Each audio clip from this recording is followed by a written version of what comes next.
Nós estamos num dia de festa, e como festa a gente fica um pouquinho mais alvoroçado, né, meus irmãos? Mais entusiasmado.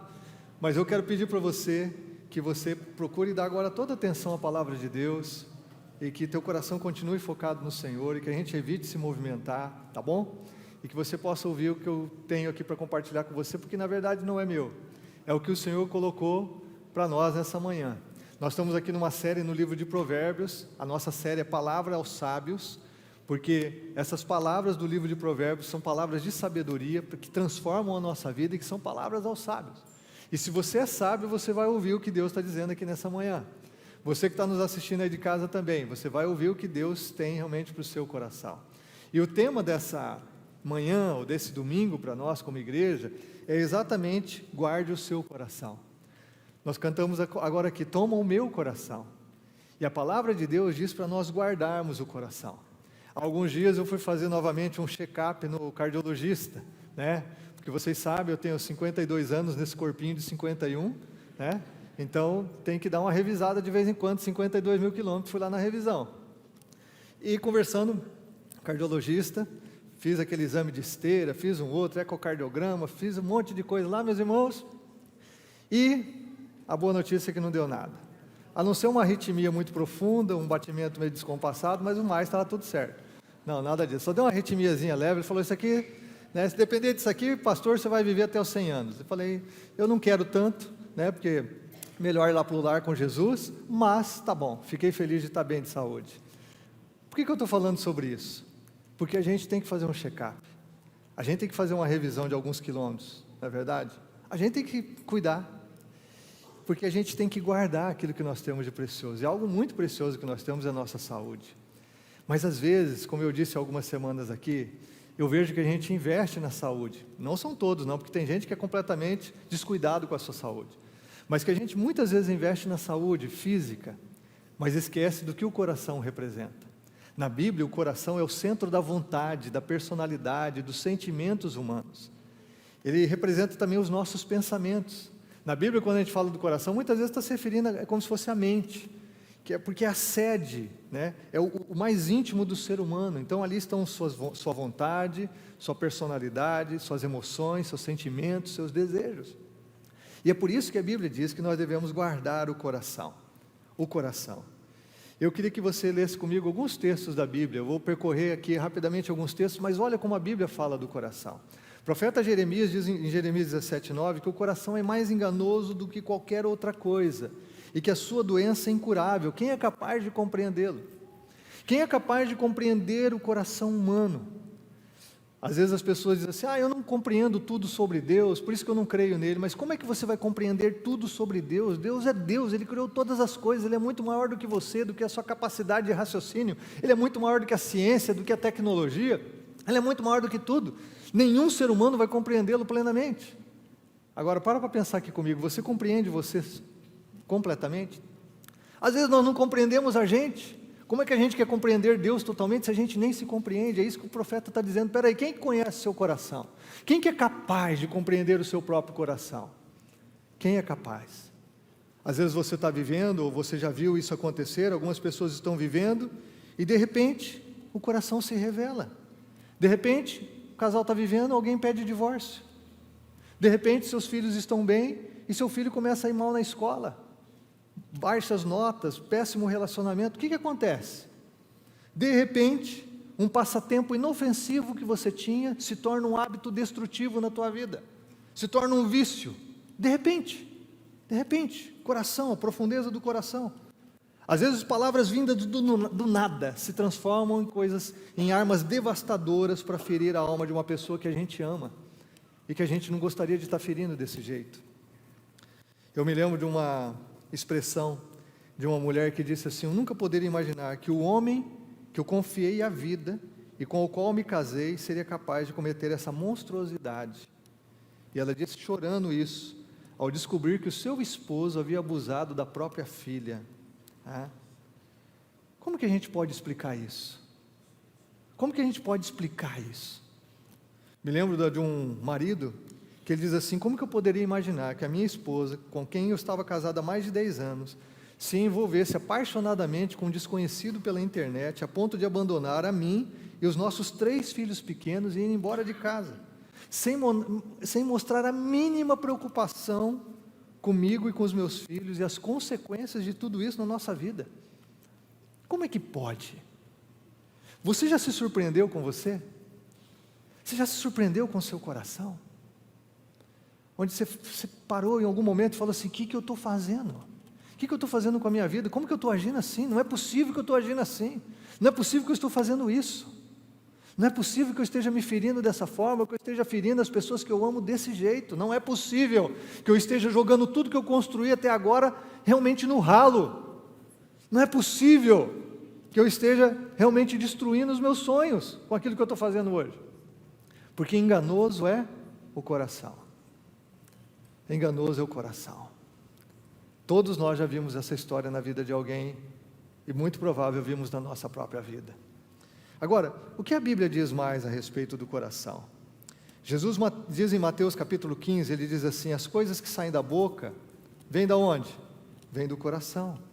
A boca fala do que o coração está cheio, e são essas que tornam o homem impuro, pois do coração saem os maus pensamentos, os homicídios, os adultérios, as imoralidades sexuais, os roubos, os falsos testemunhos e as calúnias. Isso sai da onde, irmãos? O que Jesus está dizendo aqui? Ele diz: sai do coração. Isso não sai de outro lugar, do nosso coração, o centro da nossa personalidade, o centro da nossa vida. E Jesus está dizendo que essas coisas é que tornam o homem impuro. O comer sem lavar as mãos não o torna impuro. Jesus está combatendo aqui a religiosidade farisaica do seu tempo, onde as pessoas se concentravam no exterior ao invés do coração. Eles estavam mais preocupados em lavar as mãos ritualisticamente, muitas e muitas vezes para poder comer, do que cuidar do coração, o centro da vontade humana. É por isso que eu quero ler com você o texto de Provérbios, aí eu quero chegar no texto dessa manhã, onde Salomão diz no capítulo 4, acima de tudo, guarde o seu coração, pois dele depende toda a sua vida. Afaste da sua boca as palavras perversas, fique longe dos seus lábios a maldade. Olhe sempre para frente, mantenha o olhar fixo no que está diante de você. Veja bem por onde anda, e os seus passos serão seguros. Não se desvie nem para a direita e nem para a esquerda, afaste os seus pés da maldade. Eu queria que você pensasse um pouquinho comigo nesse texto, rapidamente. No verso 23, se puder voltar por favor ao slide anterior, ele diz: acima de tudo guarde o seu coração. Acima de tudo guarde o seu coração. Pode voltar ao slide anterior, isso. Guarde o seu coração, pois dele depende toda a sua vida. Em outra tradução diz: dele depende as saídas da vida, as fontes da vida. É do teu coração. O que Salomão está falando aqui mais de 1000 anos antes é o que Jesus diz lá em Mateus 15 que nós lemos, que é do coração que procedem as coisas. Salomão já havia entendido isso, inspirado por Deus, e ele diz aqui: guarda o seu coração, dele depende a sua vida. Olha aqui para mim por favor. Dele depende a sua felicidade, dele depende a sua realização, dele depende dos seus sonhos mais íntimos. É do seu coração que depende a sua realização familiar, conjugal. É do seu coração que depende a alegria e a satisfação da sua família. É do seu coração que depende, sim, você viver uma vida com propósito e significado. É do seu coração. É do seu coração que depende a sua felicidade, sua realização como homem, como mulher. É do seu coração. Tudo depende aqui do seu coração, você entende isso? Não é tanto das circunstâncias, não é tanto do contexto familiar que você cresceu, não é tanto das oportunidades que você teve, ou da sua educação, ou dos recursos financeiros que você tem para construir os seus sonhos. Não, é muito mais do seu coração, porque você conhece gente com todo tipo de oportunidades, com recursos para construir uma vida feliz e de realização, e que não são felizes nem realizados, porque o coração contaminou tudo. Você conhece gente que tem tudo para dar certo e que dá errado, por causa do coração. Nós vemos pessoas que às vezes não tiveram tantas oportunidades, vidas difíceis, contextos familiares terríveis, mas porque guardaram o coração, têm vivido a melhor vida possível nesse mundo. Agora, acho interessante a conexão que Salomão faz aqui, porque ele fala assim: acima de tudo guarde o seu coração, pois dele depende a sua vida. Afaste da sua boca as palavras perversas. Parece que Salomão está falando um monte de coisas que não tem conexão, mas tem. Porque como nós lemos lá em Mateus 15 também, Jesus falou o quê? Que a boca fala do que o coração está cheio. Então ele está fazendo essa conexão aqui, coração e a boca. Porque se você tiver o coração guardado, protegido, no lugar certo, a sua boca irá ser realmente instrumento de bênção. Como diz Efésios 4:29, não saia da sua boca nenhuma palavra torpe, mal cheirosa, mas só aquelas que transmitem graça aos que ouvem, que servem para edificação. Os seus lábios vão falar do que o coração está cheio. Se o seu coração estiver guardado, protegido, os seus lábios serão lábios de bênção. Agora preste atenção, aquilo que você pronuncia, e isso vai ser tema de uma outra mensagem no livro de Provérbios, porque enfatiza demais o poder das nossas palavras. Aquilo que você pronuncia, é aquilo que você acredita, é aquilo que de fato você acredita. Aí ele vai das palavras, e olha o próximo verso, ele diz assim: olhe sempre para frente, mantenha o olhar fixo no que está diante de você. Aí então Salomão vem do coração para os lábios, e dos lábios para os olhos. Porque a visão que você vai ter da vida depende do seu coração. Se o seu coração você guarda mágoa, ressentimento, que tipo de visão você tem da vida? Se o seu coração guarda sentimentos negativos, perniciosos, que tipo de visão você tem da vida? Então Salomão faz uma conexão aqui do coração com os lábios, com aquilo que você afirma, com aquilo que você verbaliza, que é tão importante na nossa vida, e ele faz a conexão com os olhos. E ele diz assim: seus olhos devem olhar sempre para frente. E aí eu me lembro do que Paulo diz em Filipenses 3, verso 13, que ele diz: eu deixo as coisas que para trás ficam e corro para as que estão diante de mim, para o prêmio da soberana vocação que é em Cristo Jesus. Aí eu me lembro de Hebreus capítulo 12, quando o autor de Hebreus diz assim, que nós devemos olhar firmemente para Jesus, o autor e consumador da nossa fé. Olhar firmemente para frente. Quantos estão aqui nessa manhã que estão olhando para trás? Quantos de nós estamos aqui olhando para trás, não no sentido de aprender com os erros, mas estamos aqui marcados por situações do passado que não nos deixam viver o presente e não trazem perspectiva de futuro? Quantos de nós estamos realmente vivendo no passado ao invés de viver no presente? Agora, quantos de nós estamos olhando para o lado? Estamos olhando para o lado, nos comparando com as pessoas, nos comparando com aquilo que acontece com os outros, e aqui as mídias sociais são terríveis para nós, porque nós realmente ficamos sabendo boa parte da vida das pessoas. Obviamente a parte boa, onde todo mundo está sorrindo e viajando, e construindo coisas, e se realizando, e isso mexe demais com a nossa geração, porque nós estamos olhando para os lados. O autor de Provérbios diz assim: olha para frente, olha para aquilo que está diante de você, olha a vida com perspectiva, olha com fé, olha com coragem, olha para frente, olha o que está adiante. Olha o que está adiante, olhe para frente. E aí ele diz aqui: veja por onde anda os seus passos, serão seguros. E ele termina no verso 27 dizendo: não se desvie nem para a direita nem para a esquerda, afaste os seus pés da maldade. Então ele começou falando do coração, ele foi para a boca, ele falou dos olhos, e ele vem para os pés. Por quê? Os pés representam a execução da visão. Os pés são as suas ações. Por onde você anda, o que você faz, representa isso. Então aquilo que você deseja no coração, aquilo que você verbaliza com os lábios, aquilo que você vê com os olhos, vai virar prática na sua vida. É por isso que se você guardar o seu coração, seus lábios vão ser puros e de bênção, seus olhos vão ver a vida da perspectiva correta, e os seus passos vão andar por caminhos retos. Você não vai se desviar nem para a direita nem para a esquerda, mas vai andar em caminho plano, em caminho seguro, em caminho que é de Deus para a sua vida. Às vezes eu e você oramos: oh Deus, abençoe os meus caminhos, irmão, irmã, entenda isso, aprendi isso há alguns anos. A gente não precisa orar para Deus abençoar nossos caminhos, a gente só precisa andar nos dele, porque os dele já são abençoados. O problema é que nós nos desviamos para a direita e para a esquerda, e vivemos sem rumo, e batemos cabeça, e sofremos. Por quê? Porque ao invés de andarmos nos caminhos de Deus, nós nos desviamos para a direita e para a esquerda. Representa o quê? Não temos direção, não temos constância, não temos estabilidade, não temos pés firmes sobre a rocha, como diz o Salmo 40, não temos um caminho de perseverança muito claro para nós.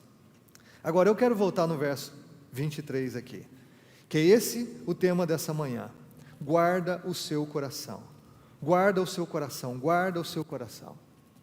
Então eu quero levantar a pergunta: guardar do quê? Do que a gente deve guardar o coração? Obviamente eu poderia usar uma única palavra para representar muitas coisas, e essa palavra seria pecado.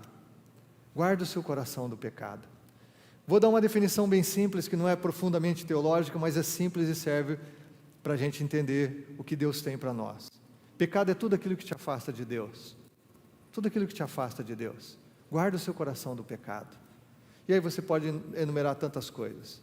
E eu estou falando isso porque há coisas que não são necessariamente pecaminosas, mas que podem me afastar de Deus. Há coisas que não são necessariamente pecaminosas. Há um hobby, como eu disse assim, às vezes um entretenimento tranquilo, que se torna um vício. Aquilo que começou de uma forma muito simples na sua vida, se torna algo que você é escravizado. Virou um pecado, porque começa a te afastar de Deus.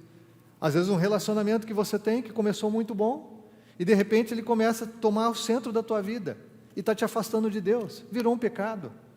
Pecado é tudo aquilo que nos afasta de Deus. É por isso que outra definição que é usada é errar o alvo, é você viver o alvo errado da sua vida, o propósito errado da sua vida, é se desviar para a direita e para a esquerda, uma expressão também bíblica em muitos lugares da Escritura Sagrada. Mas eu quero nomear 3 coisas aqui que Salomão fala no livro de Provérbios, que a gente tem que guardar o coração. 3 coisas que são repetidas no livro de Provérbios. E a primeira delas que a gente deve guardar, que a gente vê no livro de Provérbios, é o orgulho. A gente já viu 2 semanas atrás aqui, que Salomão ele fala da gente não confiar na gente mesmo, da gente não ser sábio aos próprios olhos, e o que a gente está vendo aqui é que Salomão repete isso várias vezes no livro de Provérbios. E a gente tem que guardar o coração do orgulho. Olha o que ele diz em alguns textos. Ele diz em Provérbios 21:4: a vida de pecado dos ímpios se vê no olhar orgulhoso e no coração arrogante. O pecado se vê no orgulho das pessoas. Em Provérbios 16:5 ele diz: o Senhor detesta os orgulhosos de coração, sem dúvida serão punidos. Serão punidos. Talvez você pense assim: puxa, por que ele está falando que Deus detesta os orgulhosos? Porque Deus detesta tudo aquilo que te afasta dele. Deus detesta o pecado. Claro que Ele ama a pessoa, mas Ele detesta o pecado na vida de cada pessoa, de cada um de nós. Porque o pecado nos afasta dele, da maior fonte de bênçãos. O pecado rouba a nossa alegria, o pecado promete prazer e vai pagar com desgraça na sua vida e na minha vida também, de qualquer pessoa. Então quando Salomão diz assim: o Senhor detesta os orgulhosos de coração, sim, porque eles são fonte de pecado. Eles vão atormentar e trazer muito problema para a vida das pessoas. Deus detesta isso. Olha o que ele diz em Provérbios 18:12, ele diz: antes da sua queda o coração do homem se envaidece, mas a humildade antecede a honra. A soberba precede a ruína. Numa outra versão, o coração se ensoberbece, se envaidece antes de cair. E é por isso que a gente tem que guardar o coração do orgulho, porque se você não guardar o coração do orgulho, a ruína é certa, a queda é certa, a destruição é certa. Um coração orgulhoso é terrível. Eu me lembro de uma frase de Santo Agostinho que ele diz assim, que o orgulho fez de anjos demônios, o orgulho fez de um serafim o diabo, porque o orgulho, quando entra no coração da pessoa, com certeza vai gerar desgraça na sua própria vida e na vida daqueles que o cercam. Coração se torna Deus. É uma frase que eu já mencionei, né, do Paul Sartre. No fundo, no íntimo, o ser humano quer ser Deus, e é aquilo que a gente vê em Gênesis capítulo 3, o desejo de ser Deus. O orgulho nos impede de temer a Deus e amá-lo, de receber a sua graça, o seu perdão, de viver em comunhão com Ele. O orgulho nos afasta de Deus. É por isso que a Bíblia diz em Tiago 4, que Deus resiste o soberbo, mas dá graça ao humilde, exatamente mencionando um texto de Provérbios. A Bíblia diz claramente que o orgulho nos impede de relacionarmos com Deus, o Deus de amor e graça que temos a partir do sacrifício de Jesus na cruz, acesso a Ele. O orgulho nos impede de ouvir e aprender com as pessoas. O marido orgulhoso nunca ouve a esposa, ele perde um recurso maravilhoso que é a sua esposa. Aliás, os homens aqui sabem, se você quer ser feliz e realizado, ouça a sua esposa, seja um homem sábio. Mas um homem orgulhoso não ouve a esposa, na verdade ele não ouve ninguém. Uma mulher orgulhosa não ouve, uma mulher orgulhosa. O que acontece com um jovem orgulhoso? O que acontece com um adolescente orgulhoso? Você sabe o que acontece? Você sabe o que acontece? Você sabe o que acontece com as pessoas orgulhosas? Elas perdem o potencial maravilhoso das pessoas que estão à sua volta aqui. Elas perdem de aprender com as pessoas, de aprender com a vida, porque há um orgulho que toma o coração. Por que nós devemos guardar o coração do orgulho? Porque o orgulho no coração é um caminho de derrota. O orgulho nos impede de reconhecer nossas fraquezas, para podermos crescer, nos tornar pessoas melhores. Todos nós temos fraquezas, todos nós temos pontos cegos, mas por causa do orgulho e por não ouvir as pessoas, não deixamos que esses pontos cegos sejam revelados a nós para que possamos tratá-los adequadamente, para que possamos crescê-los. Aquela expressão, para que possamos ser a nossa melhor versão, mas nós não conseguimos, porque nós somos orgulhosos. Quem aqui tem dificuldade de pedir perdão? Quem aqui tem dificuldade de reconhecer seus erros e falhas? Provavelmente todos nós. Por quê? Porque somos orgulhosos, não queremos reconhecer nossas fraquezas, nossas debilidades, e assim nós não crescemos. O orgulho transtorna nossos relacionamentos. O orgulho transtorna todo tipo de relacionamento. Alguém aqui gosta de se relacionar com uma pessoa orgulhosa? Você gosta? Você gosta? Ninguém? Então por que somos orgulhosos muitas vezes? O orgulho nos cega para os perigos da vida, porque o orgulhoso ele fica tão envaidecido, ele fica tão, puxa vida, cheio de si, que ele não consegue ver os percalços, os perigos, os problemas que estão diante dele. Se você conhece um pouquinho a história de Napoleão Bonaparte, você sabe que uma das derrotas mais humilhantes dele foi exatamente querer conquistar a Rússia, porque ele achava que ele poderia conquistar a Europa inteira. Você sabe que Hitler cometeu o mesmo erro, foi querer invadir a Rússia, e no inverno isso trouxe muitos problemas para o exército nazista. Você sabe que quando uma pessoa, ela está cheia de si mesma, ela não consegue ver os perigos que estão à sua frente. É por isso que às vezes quando alguns pais sentam com um filho adolescente ou jovem e dizem assim: filho, isso aqui vai dar errado, eu já vi isso na vida de outra pessoa. Se o jovem ou adolescente tem humildade para ouvir e considerar pelo menos aquilo, ele vai se proteger de muitos erros e de muitas tragédias na sua vida. Mas se você é orgulhoso, você não vai ouvir os seus pais que te amam, você vai continuar no caminho errado que você trilhou no teu coração, porque você está cheio de si mesmo. Adultos, maridos, esposas, todos nós, o que Provérbios diz é que nós devemos guardar o nosso coração, e algo que Provérbios enfatiza: guarda o coração do orgulho. E talvez você esteja aí no seu coração considerando assim: puxa pastor, essa palavra é para o meu marido devia estar aqui hoje, viu? Olha, meu marido não veio. Essa palavra é para aquele meu cunhado mala, aquele meu cunhado, o cara, se o senhor conhecesse, o cara orgulhoso que é, meu Deus do céu, terrível. Essa palavra é para você que está aqui, em nome de Jesus. Ouça o que a Bíblia está dizendo, porque todos nós somos tentados ao orgulho. Até você que está dizendo aí no seu coração: nossa, mas eu sou tão humilde. Pois é, você está se orgulhando da tua humildade agora. Então para com isso, para de resistir à palavra de Deus. Todos nós aqui, sem exceção, temos que guardar o coração do orgulho, todos nós. É isso que Salomão está dizendo: guarda o teu coração, porque o orgulho é miserável, ele vai entrar de forma sorrateira, e ele começa a enganar você mesmo, e o coração se torna coração enganoso. O orgulho é terrível, irmãos. O orgulho entra no coração de qualquer um de nós. Qualquer coisa que você faça, às vezes com uma boa motivação, logo você é tentado ao orgulho. Então guarda o seu coração do orgulho. O maior orgulho é o orgulho de nós queremos viver a vida sem o Senhor. Vivemos sem Deus. É o orgulho de queremos ser deuses da própria vida. Alguns de nós estamos aqui, somos alvos da graça, somos alvos do amor, somos alvos do perdão, mas nós estamos com o nosso coração tão orgulhoso, que nós continuamos resistindo a Deus. Deus tem chamado você para Ele, Deus tem chamado você a entregar o seu coração, mas você continua resistindo a Deus. Olha que lindo, nós vimos jovens se batizando aqui em prantos, irmãos, tocados por Deus. Esses jovens têm sido transformados, mas por quê? Porque humildemente colocaram o coração diante de Deus. Se você não colocar humildemente seu coração diante de Deus e entender assim: Senhor, sem o Senhor eu vou ser realmente essa fábrica de fazer pecado, sem o Senhor eu vou ser Deus da minha vida, sem o Senhor eu não tenho saída.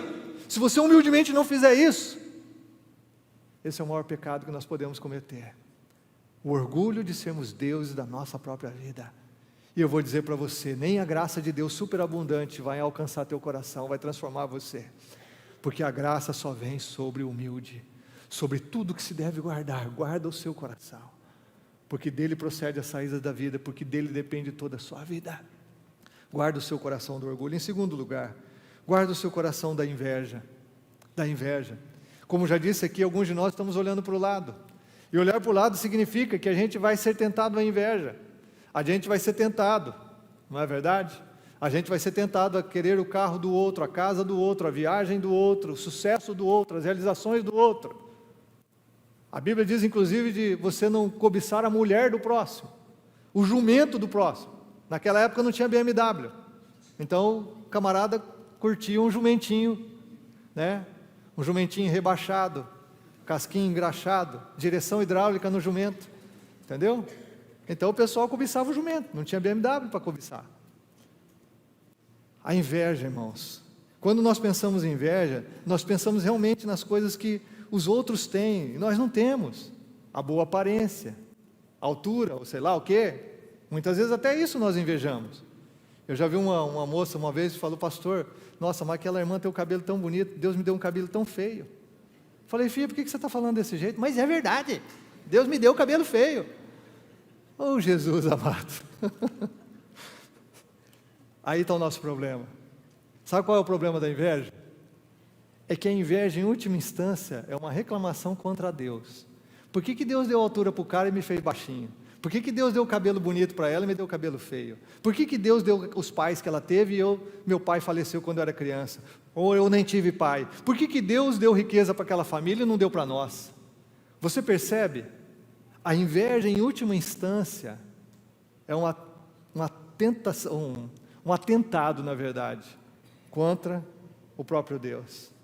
Por isso a Bíblia diz assim, você não cobiça, porque você vai ficar escravo da cobiça, escravo da inveja, e obviamente alguém que está com inveja no coração não vai se relacionar comigo, porque em última instância, a tua inveja vai impedir você de me reconhecer como Deus, a tua inveja vai impedir você de ser grato por aquilo que eu te dei, porque você se concentra naquilo que você não tem, ao invés daquilo que você tem. A tua inveja vai impedir você de desfrutar do presente, das coisas boas que você tem ao seu redor e na sua própria vida. Vai te impedir de desfrutar disso, porque você vai se concentrar naquilo que outras pessoas têm ao invés de você. A inveja também é uma desgraça. Eu não estou xingando ninguém aqui, mas é a gente viver fora da graça. É uma desgraça na vida das pessoas. Vamos encarar os fatos. Quando você está tomado de inveja, no fundo significa isso. Deus poderia ter consertado as coisas para mim, mas Ele não fez. Deus poderia ter feito as coisas mais fáceis para mim, mas Ele não fez. Para o fulano Ele fez mais fácil. Para mim não, eu tenho que sofrer, eu tenho que pagar, eu tenho que ralar. Por que eu não nasci no berço lá do reino da Inglaterra? Por que eu não nasci numa família real da Europa? Por quê? Porque eu não tenho essa resposta não, fala com Deus, continua falando com Ele. Eu não tenho essa resposta, por que você não nasceu lá? Eu só sei que Deus fez você único com propósito, e que na verdade quando a gente se volta para Jesus, todos somos filhos do Rei, e nós fazemos parte de uma nação santa, sacerdócio real, e nós somos filhos e filhas do grande Rei do universo, que é muito maior do que qualquer império britânico, e seja qual for, o reino de Deus. O que eu queria dizer para você é que a inveja pode aterrorizar a sua vida e prejudicar seus relacionamentos a tal ponto, e coloca o texto para mim, olha o que Salomão diz, ele diz assim, o coração em paz dá vida ao corpo, mas a inveja apodrece os ossos. A inveja apodrece o ser humano por dentro, é um câncer que corrói a pessoa de dentro para fora. Pessoas invejosas são infelizes, e pessoas infelizes fazem a vida de outras pessoas infelizes, ou tentam fazer. Pessoas infelizes tentam fazer a vida de outras pessoas infelizes. Apodrece os ossos. A inveja apodrece os ossos. Terceira coisa que nós vemos no livro de Provérbios que nós temos que cuidar, é algo muito comum que várias vezes você ouve aqui, porque nós vivemos isso, é a ansiedade. Guardar o coração da ansiedade. Provérbios 12, 25 diz assim, o coração ansioso deprime o homem, mas uma palavra bondosa o anima. Olha o que o provérbio está dizendo, o coração ansioso deprime o homem. Será que os nossos níveis altíssimos de depressão na nossa geração não estão ligados à nossa ansiedade? Claro que estão. Nós somos a geração mais ansiosa que já viveu, e por isso nos deprimimos tanto, porque ficamos frustrados, porque a ansiedade consome uma energia mental, física, emocional e espiritual terrível. A ansiedade adoece a gente, Ficamos deprimidos porque nos sentimos sufocados com as demandas, com as apreensões, com as preocupações do presente e do futuro. Ficamos deprimidos porque nós perdemos o prazer de viver o presente e com a ansiedade nós também perdemos a perspectiva do futuro. Isso apodrece os nossos ossos. É uma expressão que há 2 semanas nós vimos aqui que representa vigor, saúde, vida dentro de nós. A ansiedade apodrece os ossos. A ansiedade traz nuvens densas de preocupação para onde a gente vê. E aí a gente perde o prazer da vida e fica deprimido, porque a gente não vê perspectiva para a gente. As coisas, como já dissemos aqui, no livro de Provérbios, elas são muito práticas. Tem a ver com a vida de todos nós. E Salomão diz, e o que nós vemos reiterado no Novo Testamento é: guarda o seu coração, porque dele procede as saídas da vida. Guarda o coração do orgulho, guarda o coração da inveja, guarda o coração da ansiedade. Acima de tudo, guarda o coração. Mas o próprio livro de Provérbios tem uma pergunta para a gente. E a pergunta aqui é a seguinte. Provérbios 20, verso 9 diz: quem poderá dizer, purifiquei o coração, estou livre do meu pecado? Salomão levanta essa pergunta: quem é que pode dizer isso? Eu me livrei do meu pecado, eu purifiquei o meu coração, eu posso fazer isso sozinho. Quem pode afirmar isso? Ninguém, nenhum ser humano. Por isso que Jesus precisou deixar sua glória nos céus e vir morrer por nós na cruz do Calvário. Provérbios 27 diz o seguinte: assim como a água reflete o rosto, o coração reflete quem somos nós. O coração reflete quem somos nós. Um coração adoecido revela uma pessoa adoecida. Provérbios também diz assim: o coração alegre formoseia o rosto. A pessoa fica até mais bonita porque tem o coração alegre.